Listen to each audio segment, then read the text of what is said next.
બે કાંઠે વહેતી થઈ તાપી નદી પહેલીવાર કોઝવે ઓવરફ્લો થતા વાહન વ્યવહાર માટે બંધ કરાયો. સુરતમાંથી પસાર થતી તાપી નદી પર રાંદેર સિંગણપોર વચ્ચે બનાવવામાં આવેલો કોઝવે ચોમાસાની સિઝનમાં પહેલીવાર ઓવરફ્લો થયો છે. કોઝવે ઓવરફ્લો થતા વાહન વ્યવહાર માટે બંધ કરવામાં આવ્યો છે. વિયર ઉપરવાસમાં સારો વરસાદ થતા તાપી નદી બંને કાંઠે વહેતી થઈ છે અને તેને જોવા માટે લોકો કાંઠા પર પહોંચી રહ્યા છે. સુરતમાંથી પસાર થતી તાપી નદી સુરતીઓના પીવાના પાણીનો મુખ્ય સ્ત્રોત છે. તાપી નદી પર બનાવવામાં આવેલા વિયરમાં પાણીનો સંગ્રહ કરીને તેમાંથી રો વોટર લઈ વોટર વર્કર્સમાં ટ્રીટ કરીને સુરતીઓને પીવાનું પાણી પૂરું પાડવામાં આવે છે. તાપી નદીમાં બનાવવામાં આવેલા વિયરની સપાટી 5 મીટરથી ઓછી થાય એટલા પાણીની ગુણવત્તા પર માઠી અસર પડે છે.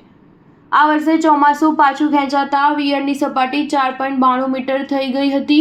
ત્યારબાદ પાણીની ગુણવત્તા બગડે નહીં તે માટે સુરત પાલિકાએ ઉકાઈ ડેમના સત્તાધીશોને 27 જૂને પત્ર લખીને પાણી છોડવા માટેની માંગણી કરી હતી.